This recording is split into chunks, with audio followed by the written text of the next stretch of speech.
been a while in game, and you might be wondering, do we still have Rame? Did we get a good Champions League group? Did we lose any key players? Did we sign any key players? And did we manage to register everyone? Well, I think you might be pleasantly surprised. Welcome back to Basel Black Stars Extra Time. It's crunch time.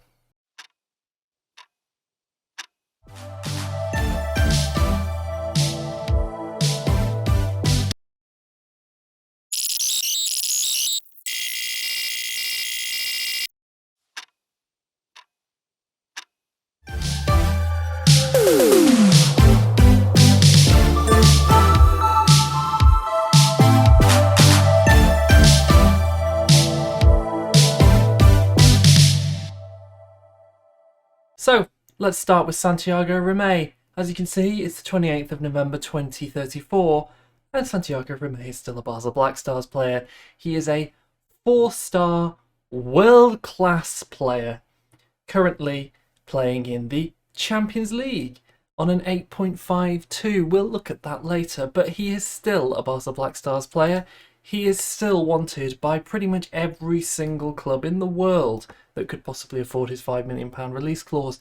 And he is still here. He's still here.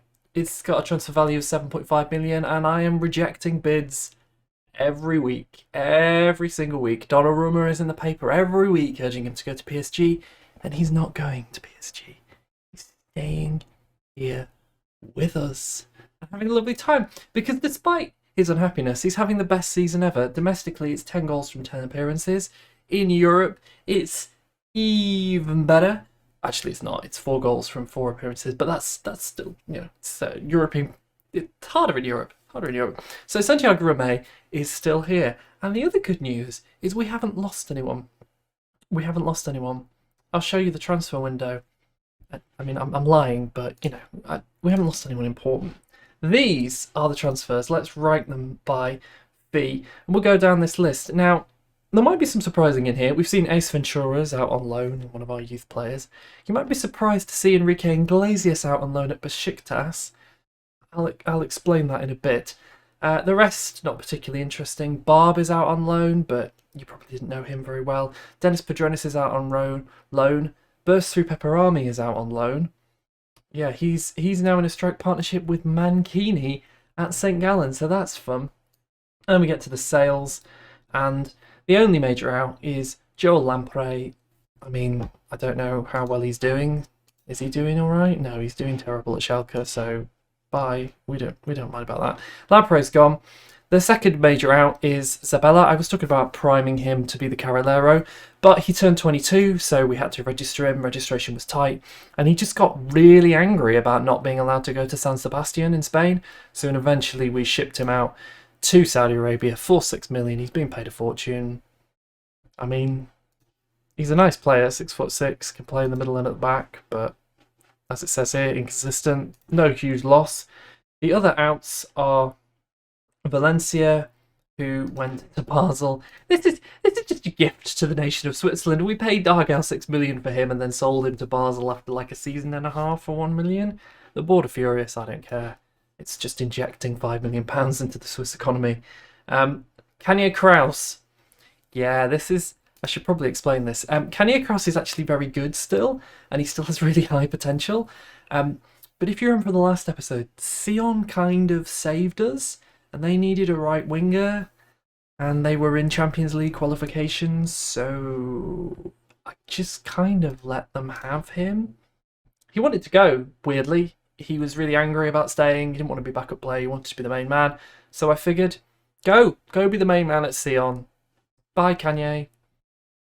Bye, Kraus. I mean, he's a good player. I mean, for a young Swiss player, 20 years old. I think we've got to buy back. I'm not sure. But yeah, unfortunately, Sion did not make the Champions League, but they did make the Europa League, and we'll look at that in a bit. And before all of that, let's look at the ins. I'm going to go back a little bit because some of these ins are more relevant to last season. So we obviously made the signing of Cannelloni. He's still here, as you might expect. Smashing in the goals, not as much as Rame, but he is the support striker, but he's going on strong. Look at this beast. Oh, peak. Doesn't like big matches still. So we might accept a bid for him if it's incredibly big. Morales, you may remember, we've registered him now, so he's having a grand old time. Oh, look at that. It's beautiful. But everybody else is basically new. And mostly just young players. So we signed Gino Franzoni from Italy. I mean, it's quite amazing that we're able to sign players from Milan, but for whatever reason they wanted to let him go for 15 million. We are playing him as the Mezzala. Because he's quite good in Mezzala. He's got 8 tackling, it's getting better. His other attributes are good. He's having a great time, over a 7, both in Europe and domestically. He's also cover for the attacking midfield. So this is one of the reasons why Enrique Iglesias is gone. He was obviously our backup attacking midfielder, but now Gino has come in, and we have made another signing in attacking midfield, which is Rad Gaga, who is a 19-year-old Austrian wonder kid, who is only continuing to improve. And again, we don't have the registration problems with him, so that's one of the reasons he's in. The technique is particularly nice, and the balance, the bravery. Oof, we're being gentle with him, but you know, he doesn't want to be a superstar. He's just coming in as a beautiful rotation option with that high potential. Oh, it is tasty. Other signings include Pepe. So Pepe is... that's how you say it. That's actually his name, Pepe. That's not an edit. That's his name. It's not his name. His real name is nothing to do with Pepe. His real name is Aizu San Jose. But he generated with the name Pepe, so I know. But yeah, he is a backup option on the right. He is a complete wingback, and he looks pretty good. And again, he's Spanish, doesn't need to be registered domestically. A little bit small, but as a pacey option on that right, he's a pretty good backup option. And we have an equivalent on the left, Jorge. Yeah, he's just the same thing, basically. Young Spanish on the left. I don't have much to say about it, really. He's fine. He's doing all right. Got one appearance in the Champions League, 7.3. It's a lovely time. Other signings we haven't talked about is this guy, Maria Dashukalu. Yeah, he just looked good, so we bought him. And we loaned him back. I don't have anything to say. He's effectively not here. He's like an investment. We paid 2 million for him, and he's already worth 10. So he's just kind of out there. He's a gift to the future. Finally, Romo. So Romo was £500,000 release clause. He is Ecuadorian. I realise that is a problem for registration, but there's just something special about him. The scouts were really excited. The potential is there. If he continues to develop, that's great. And we had a bit of a lack of defensive players, so in he comes. And the sacrifice was that Enrique Iglesias and Barb both had to go on loan. But with that, this is the team. Rome, Cannelloni, Potato. Mazzetti is now registered and is amazing. Apparently he struggles with consistency. Not sure I'm convinced by that. But you can see really, really good ratings on Mazzetti. So another great striker. Hoffering, fantastic striker, inside forward. Lovely, lovely, lovely. And then we've got Vlad up here. Mambo Italiano. He was another signing last season that we couldn't register, but he's come in, got his feet into the table, learnt the language, and he is looking lovely. So he is the new deep line playmaker. Look at that, all the attributes where it counts. Brazilian, max control, Morales in there. Castillo is our starting right back. He's got the form. Obviously, we've got the registration thing going on there. He's actually getting caps for France at the moment. There was one little hiccup in the window, and that is Melhorn. Now, we had a bid from Real Madrid for Melhorn. We rejected it. He got furious. We kind of dug our heels in. We're currently getting bids of 15 million for him. I think that is nonsense. I think he's worth far more than that. And he is under contract until 2037. So as far as I'm concerned, he can be a rotation player until he decides he wants to stay, which is why there's been a little bit more game time for the other right backs, even though he's technically our first choice. Jagiz, we keep getting bids from Saudi Arabia for him, but we're rejecting them all. We've obviously had bids for Potato, for Vlad. Germany came third in the World Cup, so all of our German players were hotly wanted. You can see Max Control is wanted, Hoffering's wanted, basically everyone's wanted. But for the most part, we can offer them new contracts, we can convince them we're going to qualify for the Champions League. The reputation of the club has not taken a hit, and so it's all good. Now, the more observant among you will see that our next match is against FC Bayern. So let me show you our Champions League group and our Champions League so far, and you can see from my face that it's going a lot better than last year.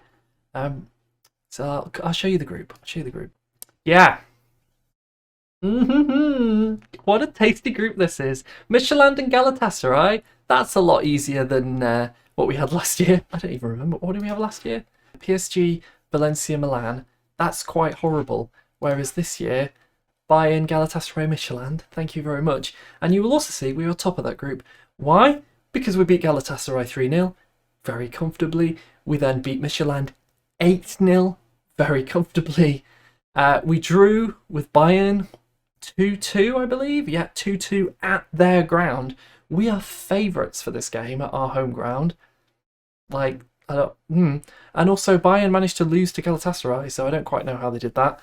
We're effectively qualified for the next stage of the Champions League. If we draw with Bayern today, which is a game I'm going to show you, we will win our group. So life is good. And if I show you the rest of the Champions League, you will also see it's going pretty well. Milan having quite a hard time in this group. If Porto win that group, that'll be interesting coefficient-wise, but everything else is kind of going according to plan. PSG are horrible. They made it all the way to the final last year. They obviously beat us to bits in our group stage, so they are very potent. We like to see Anderlecht and Besiktas struggling. We like to see Genk struggling. We like to see the Austrian team struggling, so Salzburg struggling. So if we make it out our groups, I think coefficient, we're in prime position to become the sixth most coefficient reputable club, team, league, whatever, in the world. Well, in Europe. It's the same thing. I don't know if you can see world reputation. I don't know. Anyway, let's look at the Euros. So Sion looking good for qualification. Hopefully they don't mess that up. If they can get through ahead of Triol, then Austria are currently our main rivals for coefficient, so that would be lovely. They thankfully avoided that group. Other groups, there is some stuff to look at. I mean, we'd ideally like Motherwell to qualify here rather than PSV or Ghent, but I don't see that happening. Valencia, yeah, I mean, obviously if Admiral Vaca Moulding make it through, that's going to be slightly problematic for us. And Utrecht doing well isn't great. If we go down to the Euro Cup 2, unfortunately some of our teams really messed up the qualifications for that, but St Gallen is in Euro Cup 2 and looking reasonably good, so hopefully they will make it through. So all is well really in the world, and that's mostly what I've got to update you on. Obviously the league, it's much like last year. Sion are closing us down. They're the only team to have beat us so far this year if we go to the schedule. They beat us 2-0 away from home, but otherwise we've pretty much won. We've won every game, and we drew with Lucerne. Yeah, we're actually unbeaten in the Champions League, but Sion managed to beat us in the league, so I mean, that's good for Swiss football in some ways. Also, the value of these Swiss teams is really quite high now. Like, if we click on Sion, we can see Sion's worth 44 million. If we cycle through, St Gallen's worth 94 million. Young Boys 50 million. I mean, some of these aren't great. Basel 70 million, that's probably a bit of a drop-off. We're worth nearly $500 million if you wanted to buy our club, so that's it's quite exciting, isn't it? Our stadium, we're selling out constantly. The Swiss national team, the less said about that, the better. But yeah, I guess there's nothing else to tell you really, except for let's go and play Bayern. So here's our team for Bayern. Rome, Cannelloni, Potato, beautiful, love the green lines there. Franzoni, Vlad, and Mambo Italiano. With backing them up, Max Control, Morales, Castillo, Peter Collard, and Manzilla II. We have been keeping an eye on a young Swiss keeper with a £33 million release clause. We're probably going to go in for him at some point. But at the moment, Manzilla is the better option. So while we can hang on to Manzilla, and he seems to be pretty comfortable with us rejecting bids from the big teams, we are going to stick with him. So here we go. No Champions League music in this version of FM, but we do get to see the team sheet. Let's see what FC Bayern are going to do. They're going to play a 4-2-3-1. Of course they are. Montenegro up front. I feel like I know that name. Top of the group, so a draw would be fine. A win would possibly put Bayern out of Europe, depending how things go. And then they've probably got enough. They'll have one game after this to put it right. But yeah, we want to be a little bit careful. Manzilla is currently playing as sweeper keeper, so that might be an early change if we get in trouble. And it is going to be Bayern who initially get the first chance. Davies bringing it back. Montenegro. Collard gets it clear. Davies, though, building up on this left side. And I struggle to believe that that is a penalty. But apparently it looks like it is. I'm not going to look at it. FM animations for penalties are notoriously ridiculous. He probably was a whole foot away. And yeah, Bayern take the lead in a manner that, I mean, at best it was needless because there was absolutely no need to push him over. I mean, at worst, did he actually touch him? As far as the graphics engine is concerned, he probably didn't. But there we go. And obviously that puts Bayern top on head-to-head. Montenegro now playing in Botic, and we've certainly got some thinking to do here. Not quite sure what's going wrong. Obviously the higher line is a little bit of an issue, but we did do quite well. We went to visit Bayern and we have made some adjustments to the team. Obviously centre-backs are not having a good day. We've got goals in us, so I actually think I'm going to drop a berate because conceding 2 in the first 20 minutes is really poor and really out of character, and it does seem as if Bayern have all the momentum here. Calgary, Adiemi, Manzilla manages to parry it away, but it's not a good look particularly at the moment. We do want to win this group, and we are at the moment completely and utterly ruining that for ourselves. As the clock ticks, we do now have a throw-in on this left side. Remey, Collard, Italiano, Max Control, Remey, Potato, Franzoni, Vlad, Cannelloni. Is there an offside there? It doesn't look like it. That's some tasty pasta. Sorry, I won't do that. Yeah, I'm not going to do that. But Potato to Vlad, and everyone's favourite vampire manages to parry it off the keeper into the feet of Cannelloni, who gives us a little bit of light back in this game. And hopefully, with a momentum shift, we can cause them some more problems. I think we've probably got the best 4 strikers in the world. I have absolutely no doubts of that. I think, obviously, we all liked Frank Rodrigo, and I think his loss hurt us. But, Potato should have better there. Looks like we're going into half-time 2-1 down. Something we can cope with. Remey not having the best of games, so he's definitely going to be up there as an option to substitute off. I'm gonna tell them that was really poor. There's no reaction from Remey, which really does suggest to me that Mazzetti is going to come on instead of Remey. And with that change, we're going to check the corners. So making sure that everybody's in the box. No short corner routines. If they've scouted us, they'll know that that's something that we do. But then it's not something that we're going to do now, which hopefully will throw them just a little bit. And hopefully those changes will make a difference. Only 1 goal down.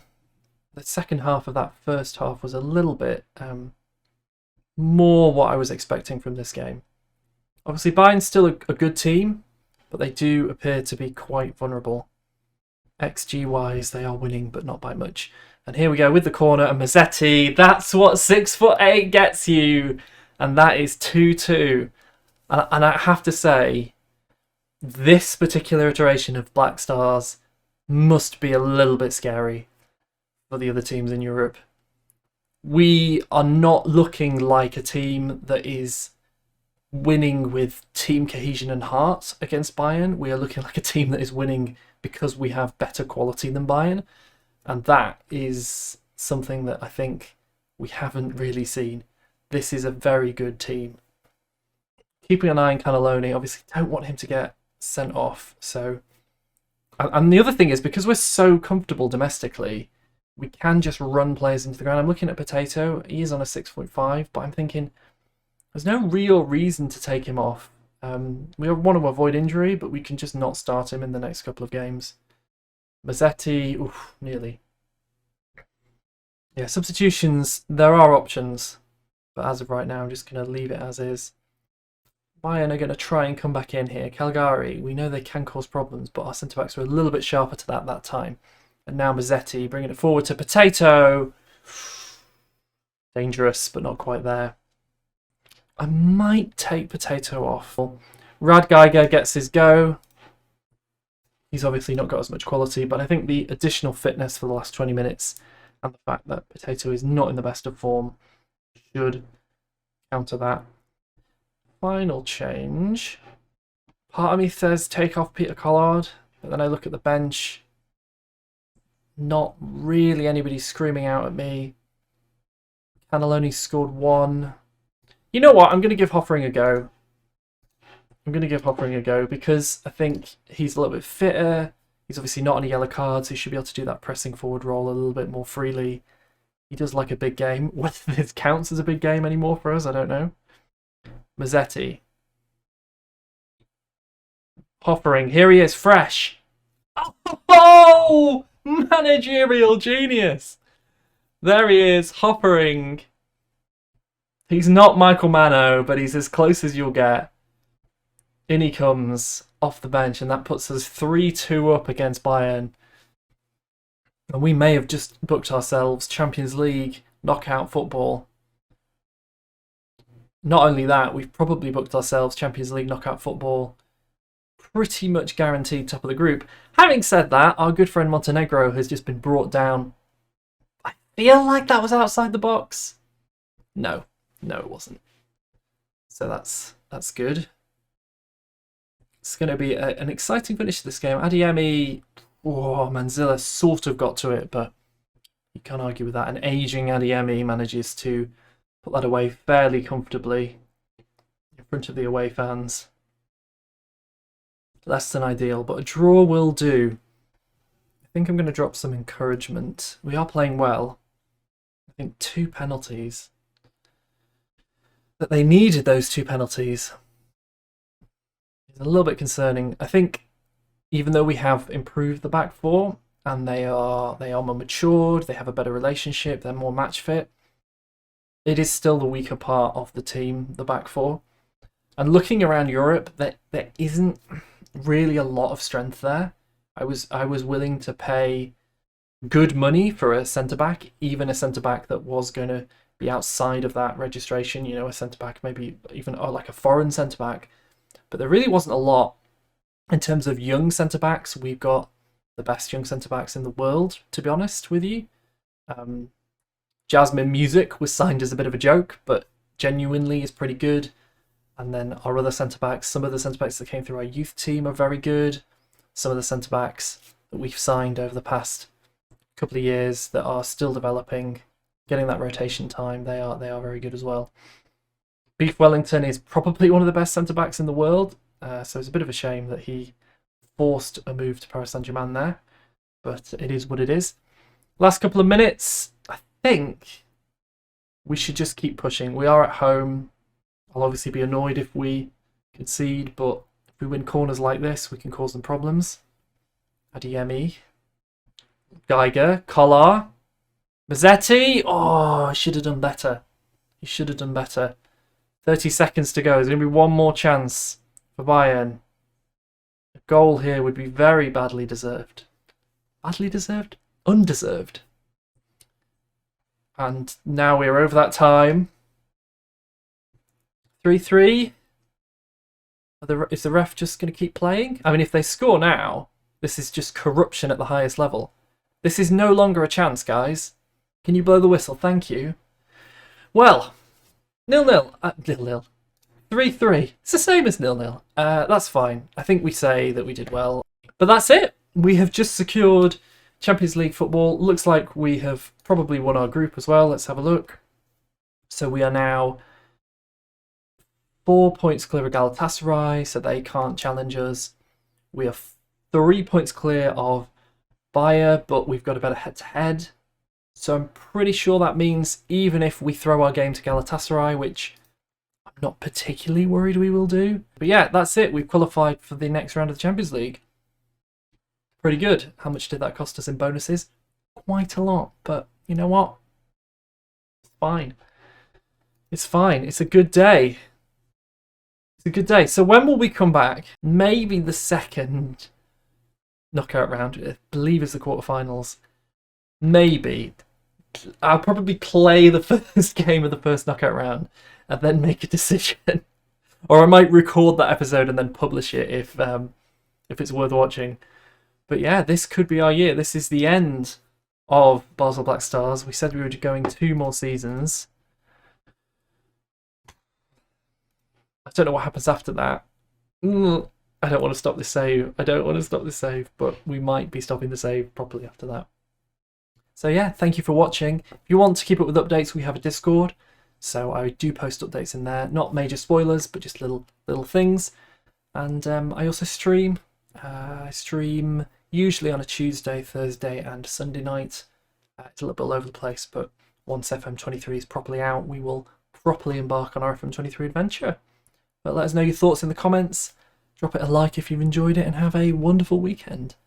Unless you're watching this in the middle of the week, and then have a wonderful week and a wonderful weekend.